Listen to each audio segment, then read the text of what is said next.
স্বাগত জানাচ্ছি। আমি ডেইলি স্টার থেকে প্রতিদিন একটি করে কলাম রিভিউ করি। উদ্দেশ্য হলো যে কলাম থেকে নতুন নতুন শব্দগুলো আইডেন্টিফাই করা, আপনাদের সাথে আলোচনা করা এবং শব্দগুলো কীভাবে ব্যবহার করতে হয় তার জন্য আপনারা শিখতে পারেন। তো আজকে যে এডিটোরিয়াল নিয়ে আলোচনা করব, যে এডিটোরিয়ালটা নিয়ে আলোচনা করব এটার হেডলাইন হলো it is time to turn down the heat. It is time মানে হলো যে সময়, to turn down the heat কমানোর। টার্ন ডাউনের দুইটা অর্থ আছে। টার্ন ডাউন মানে রিজেক্ট করা, যেমন he turn down my proposal, সে আমার প্রপোজালটা রিজেক্ট করছে। আর হলো টার্ন ডাউন যেমন হলো যে কোনো জিনিসের হলো যে ভলিউম কমাই দেওয়া, এই যে টার্ন ডাউন। তো ইট ইজ টাইম সময়, টু টার্ন ডাউন মানে কমানো দ্য হিট। এখানে হলো যে হিটের যে ভলিউমটা এটা কমানো আর কি। Address the factors that are making Dhaka a heat island. Address এখানে বলছে অ্যাড্রেস দ্য ফ্যাক্টর, ওই বিষয়গুলো অ্যাড্রেস করতে বলছে। প্রতিকার, অ্যাড্রেস মূলত প্রতিকার। You should address the impending issues. তারপর address, the authorities addressed all the issues. তাহলে অ্যাড্রেস দ্য ইস্যুস, ওই ইস্যুগুলো প্রতিকার করো that are making Dhaka a heat island, যেটা ঢাকা একটা হিট আইল্যান্ড বানাইতেছে।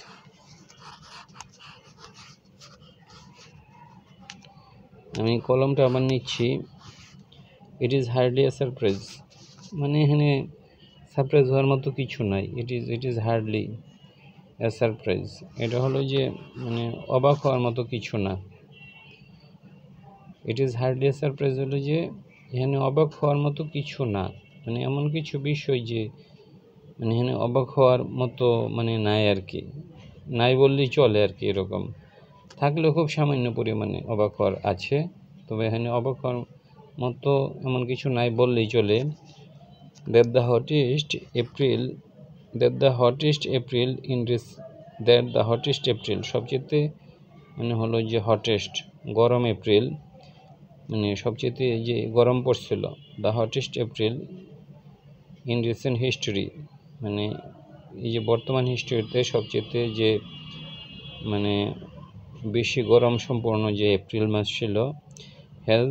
হ্যাজ ফেল্ট, অনুভব করা হয়েছে এবার হটার, অনেক বেশি হট ইন ঢাকাতে। এনে বলছে যে কেন এটা কারণটা হলো thanks to rampant and unplanned, মানে যে কারণটা এর আগে এরকম করে শব্দের ব্যবহার করা হয়, যেমন থ্যাঙ্কস টু, যে কারণে হচ্ছে। Thanks to rampant and unplanned urbanisation, মানে এখানে ধন্যবাদ জানাইছে যে র্যাম্পেন্ট হলো যে যেটা নিয়ন্ত্রণহীন, অ্যান্ড আনপ্ল্যান্ড হলো যেটা অপরিকল্পিত। এই যে র্যাম্পেন্ট এবং আনপ্ল্যান্ড যে মানে আরবানাইজেশন হচ্ছে, শহরায়ন, মানে এটার কারণ হলো এটা। That has turned a once lush in river and city, that has turn, যেটা মানে পরিবর্তন করেছে। টার্ন মানে হলো যে একটা রূপান্তর করিয়েছে। দ্যাট হ্যাজ টার্নড মানে যেটা রূপান্তর করিয়েছে। ওয়ান্স লাশ, একদায় যেটা ছিল লাশ, অ্যান্ড রিভার অ্যান্ড সিটি। লাশ হলো যে যেমন লাশ গ্রিন, খুব গ্রিন যেটা লাশ, মানে লাশ অ্যান্ড গ্রিনারি। লাশ অ্যান্ড যেটা হলো সবুজ ছিল আর কি। দ্যাট হ্যাজ টার্ন, যেটা মানে পরিবর্তন করছে। ওয়ান্স লাশ, যেটা ছিল লাশ সবুজ, and river and city into a heat chamber, এটাকে হিট চেম্বারে এটা পরিণত করছে।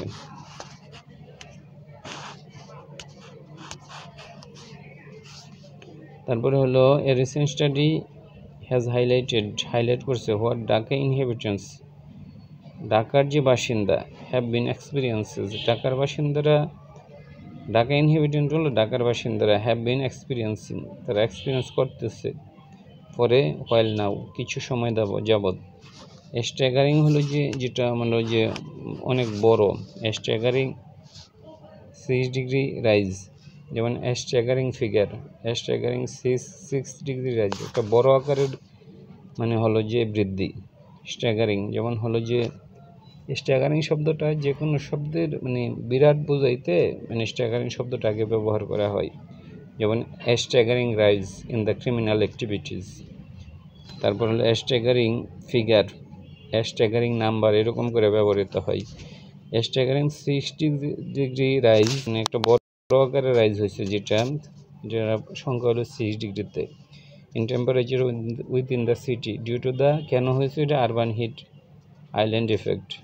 আরবান হিট আইল্যান্ড ইফেক্টের কারণে এটা হয়েছে, due to urban heat island effect. Urban heat island ইফেক্টের কারণে এটা হয়েছে। As green spaces and wetland, যেহেতু গ্রিন স্পেস এবং ওয়েটল্যান্ড মানে হলো যে সমস্ত জমি হলো যে নিচু জমি বা মানে যেখানে পানি টানি থাকে আর কি, এগুলোকে ওয়েটল্যান্ড বলে। হ্যাভ বিন রিউথলেসলি, নির্বিচারে, অকুপাইড মানে দখল করা হয়েছে, ইন দ্য নেম অফ ডেভেলপমেন্টের নামে। Our cities have become significantly hotter, এটা হলো সিগনিফিকেন্টলি হটার হয়েছে, তাৎপর্যপূর্ণভাবে এটা গরম হয়েছে, significantly hotter than the surrounding rural areas, গ্রাম থেকে। Alarmingly, as much as 75% of the city now covered with asphalt. 75% of the city হলো যে asphalt দিয়ে হলো যে covered. asphalt হলো যে ওই যে রাস্তায় যে কাজ যে করে ওই যে পিচ যেগুলা, এগুলাকে asphalt বলে।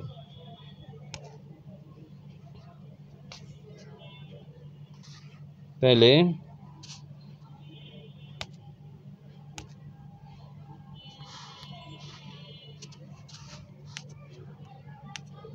কি হইল এটা? যে অ্যাসফল্ট ওই যে রাস্তার কাজের সময় যে ইয়াগুলা ব্যবহৃত এগুলাকে অ্যাসফল্ট বলে। যদি অন্য তাতে চলে গেছে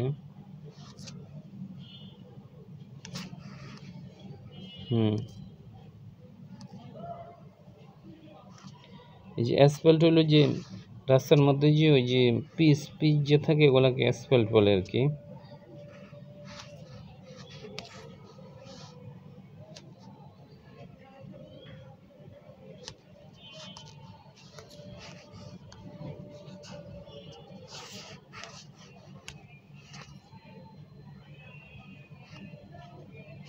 এন্ড কনক্রিট স্ট্রাকচারের কারণে এটা হচ্ছে হুইচ ট্র্যাপ হিটস, যেটা হিটকে আবদ্ধ করে। ট্র্যাপ মানে হলো যে এক জায়গায় আবদ্ধ করে, instead of allowing it to dissipate, ছড়ায় যাওয়া। এই ডিসিপেট শব্দটা ছড়ায় যাওয়া মানে আটকানা পড়ে ছড়ায় যাওয়াকে ডিসিপেট বলে। যেমন the heat dissipated all along the sky, dissipate. তারপরে হলো যে ডিসিপেট হলো ছড়ায় যাওয়া। কি ছড়ায় যেতে পারে? দ্য হিট ছড়ায় যায়, দ্য হিট ডিসিপেটেড। তারপরে হলো যে দ্য রিউমার ডিসিপেটেড হইতে পারে। As a result Dhaka resident faces not only discomfort, তারা কেবল মানে ডিসকমফোর্টই অনুভব করে না, but also potential health risk. তাছাড়া তাদের পটেনশিয়াল হলো যেগুলো ক্ষতি করতে পারে এরকম হেলথ রিস্কও আছে, পার্টিকুলারলি চিলড্রেন, বিশেষ করে শিশুরা, and the elderly and the low income communities, এবং যাদের আয় কম, লিভিং ইন দ্য ক্র্যামড স্লাম, যারা হলো যে একদম ক্র্যামড এরিয়াতে থাকে। ক্র্যামড এরিয়া হলো অল্প জায়গার মধ্যে যে মানুষ থাকে এটাকে ক্র্যামড বলে, ক্র্যামড ঠাসাঠাসি করে যে থাকে। ক্র্যামড স্লামস আর ওয়ার্কিং, অথবা যারা বাইরে কাজ করে তাদের জন্যই, কারণ বাইরে কাজ করতে কিন্তু ওই যে হিট তারপরে কোল্ড এগুলোর এফেক্ট মানুষকে বেশি করে। The climate crisis is not a distant problem, এটা দূরবর্তী সমস্যা নয়। And it is not just affecting the coastal belt, এবং এটা কেবলই কোস্টাল বেল্ট যে এফেক্ট করতেছে তাই নয়।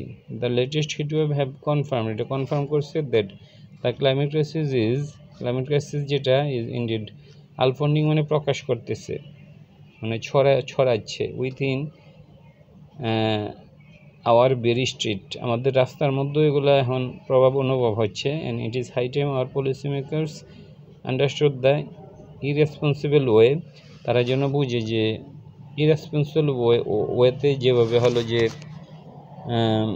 ইরেসপন্সিবল ওয়ে হলো যে যেখানে কারো কোনো রেসপন্সিবিলিটি নাই আর কি, এমনভাবে ছড়াচ্ছে in which our cities are being ravaged, ধ্বংস করা হচ্ছে। রেভেজ মানে ধ্বংস করা, এই যে রেভেজড, আর বিং রেভেজড মানে ধ্বংস করা হচ্ছে। যেমন দ্য সিটিজ আর বিং রেভেজড, নগরীকে ধ্বংস করতেছে। The forest are being ravaged, ফরেস্টকে ধ্বংস করা হচ্ছে। দ্য ওয়েটল্যান্ড আর বিং রেভেজড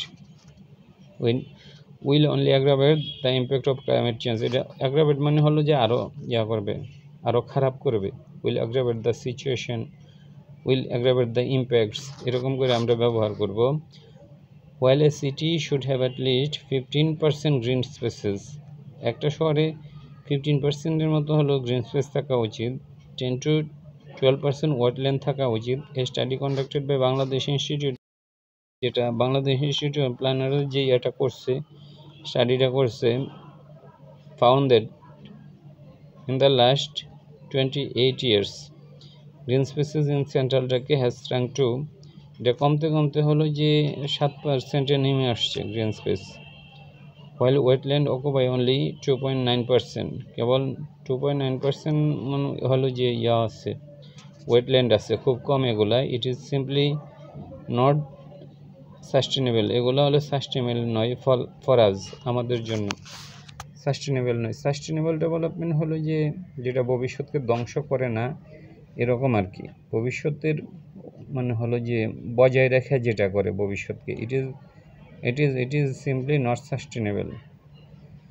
তো এটা হলো যে সাস্টেনেবল নয়, মানে ভবিষ্যৎকে এটা জিওপারডাইজ করতেছে। For us to continue down the same trajectory, down the path হলো যে to continue down the path, তারপর down the trajectory, এই শব্দটা এভাবে ব্যবহার করা হয়। down the trajectory, to continue চলা, down the same reckless trajectory, ওই same trajectory-তে চলা in the days to come. Bangladesh which professes, স্বীকার করে, to be the climate champions, প্রফেস মানে স্বীকার করা, যেমন হি প্রফেসেস হিজ ফল্ট। আচ্ছা, Bangladesh which professes to be the climate champion, climate champion হিসেবে বাংলাদেশ হলো যে প্রফেস করে, স্বীকার করে, in the global arena must seriously confront, অবশ্যই সিরিয়াসলি মোকাবেলা করবে, how its narrow vision of growth, কীভাবে এটার গ্রোথের যে নেরো ভিশনটা, দর্শনটা, and development contributing to the climate crisis locally, কীভাবে ক্লাইমেট ক্রাইসিস এগুলো কন্ট্রিবিউট করতেছে। promises of tree planting by city mayors, city mayor যে প্রমিস করছে যে ট্রি প্লান্ট মানে গাছ লাগাবে, will not bear any real fruit, কোনো ফলই আনবে না বা বহন করবে না, will not bear any real fruit.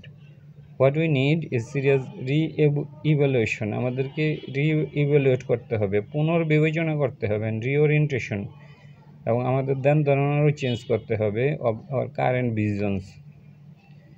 City planners, policy maker and climate change experts need to collectively re-envision, তাদের আবার মানে নতুন করে এগুলাকে দেখতে হবে। রি-এনভিশন হলো রিলুক করতে হবে, রি-এনভিশন পুনরায় মূল্যায়ন করতে হবে।